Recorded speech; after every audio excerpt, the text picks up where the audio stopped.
alhamdulillah dengan kita punya bos yang menjalani operasi di hospital Kobe Jepang Jepun.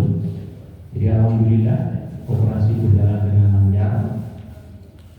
Mudah-mudahan beliau segera sembuh, mudah-mudahan segera pulih seperti sedia kala lagi, dan harapannya memang masih selalu bisa bersama dengan kita karena beliau lah yang sangat perhatian kepada kita kaitan dengan kesejahteraan, kaitan dengan fasilitas. Itu adalah beliau yang banyak punya kontribusi ataupun banyak perhatian terhadap kita sebagai karyawannya.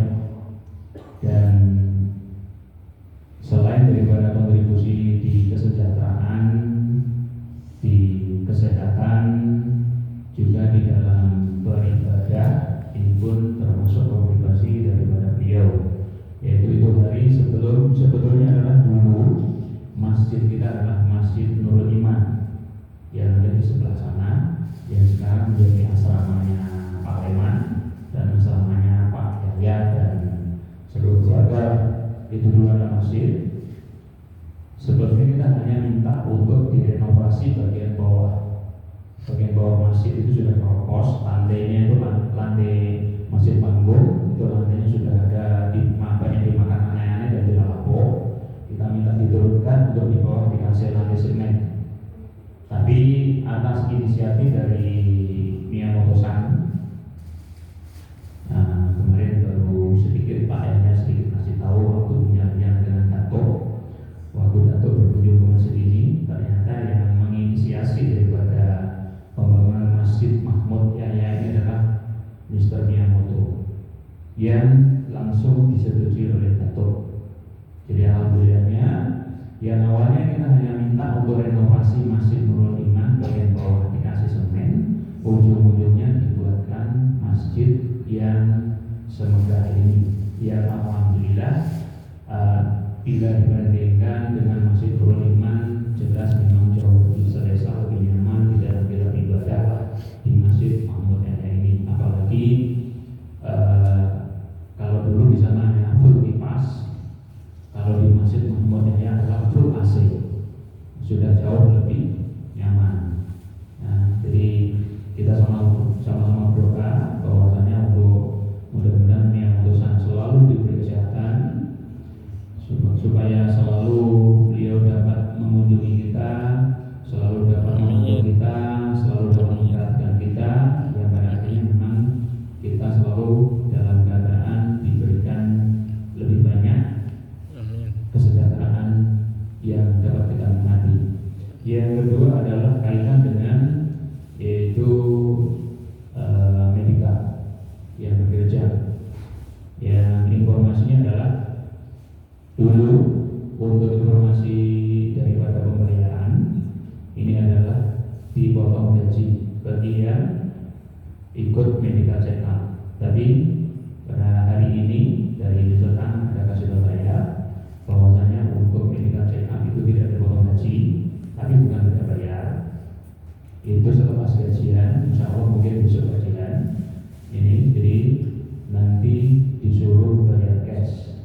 Ada yang 164 yang awal-awal, kemudian karena dijumpai kita medika ini ada banyak dijumpai yang kadar gula tinggi lah, kolesterol tinggi lah. Tapi kalau hanya 164 itu tidak dapat mendeteksi yaitu kadar diabetes. Pada akhirnya karena dijumpai banyak pekerja yang hari-hari makan enak, hari-hari masak enak, ujungnya justru banyak kolesterol, ya, kolesterolnya tinggi karena banyak makan enak tadi. Ya. Jadi pada akhirnya dari rencana dokter rencana itu memberikan satu suggestion ataupun satu himbauan atau konsulan, yaitu ditambah dengan pemeriksaan kadar diabetes. Ya, kadar diabetes supaya nanti pada dapat diketahui kadar diabetes yang ada pada kita semua itu di level yang seperti apa. Ada yang di level normal di bawah pada atas,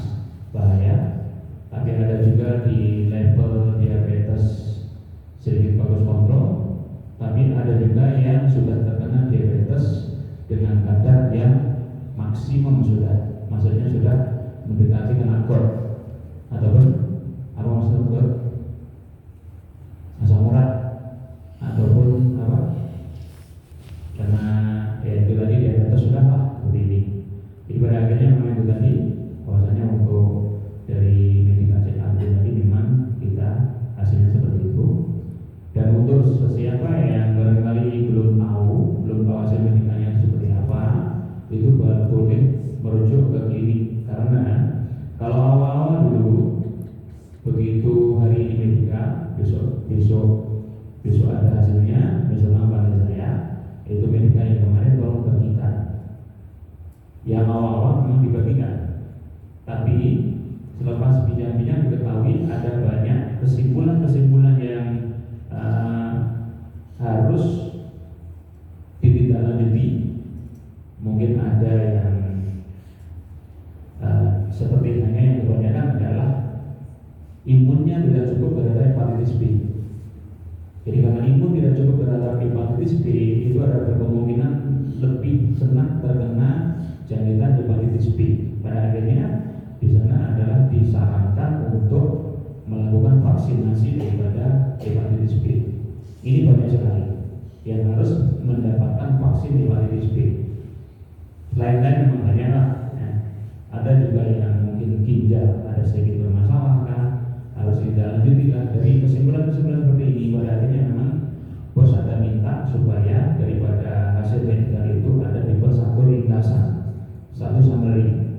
Tujuannya adalah untuk mengetahui siapa dengan kesimpulan apa, siapa yang dengan kesimpulan apa, tujuannya kemudian ada tidak lanjut apalagi itu nanti dibuat satu summary ataupun ringkasan. Nah, jadi dari ringkasan-ringkasan itu makanya hasil medikal tidak dikembalikan kepada pekerja, tapi disimpan, dimasukkan ke dalam data terlebih dahulu, lepas itu disimpan di klinik. Jadi bagi siapa yang sudah medikal kemudian belum tahu hasilnya, langsung boleh tanya ke klinik, cek ke klinik bagaimana dengan hasil, sehingga kita dapat tahu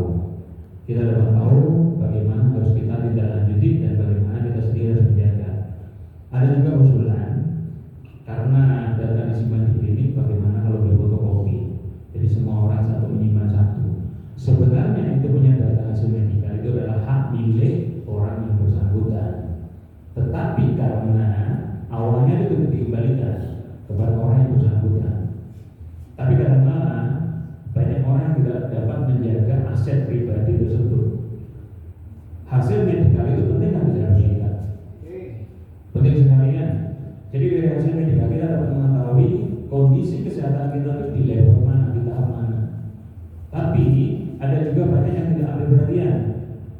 Sudah medikal biayanya mahal-mahal, begitu dapat hasilnya disimpan untuk jadi sarang tikus. Ya, ada yang sudah koyak, ada yang sudah melipat-lipat, ada yang sudah kotor, ada yang tidak dijaga, tidak simpan baik-baik. Ujung-ujungnya apa? Ujung-ujungnya tidak bermakna. Ketika kita menghadapi satu masalah, kita tidak dapat menerima sejarah daripada hasil medikal itu kita itu di mana.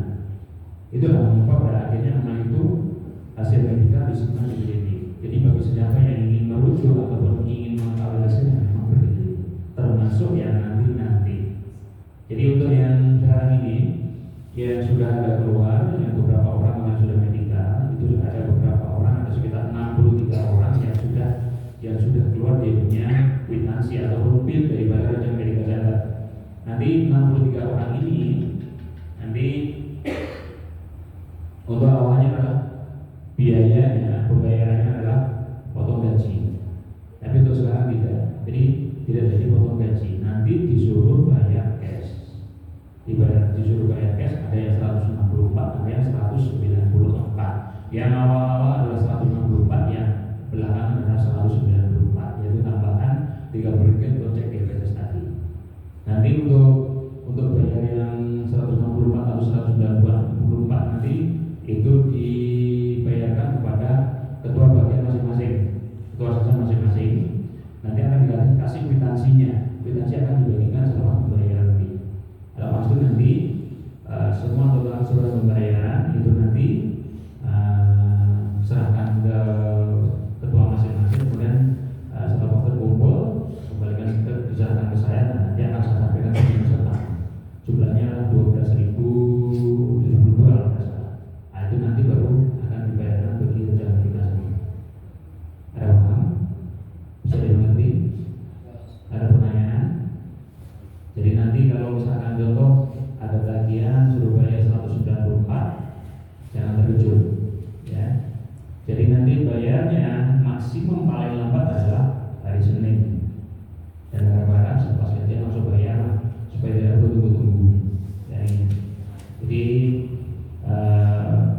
secara keseluruhan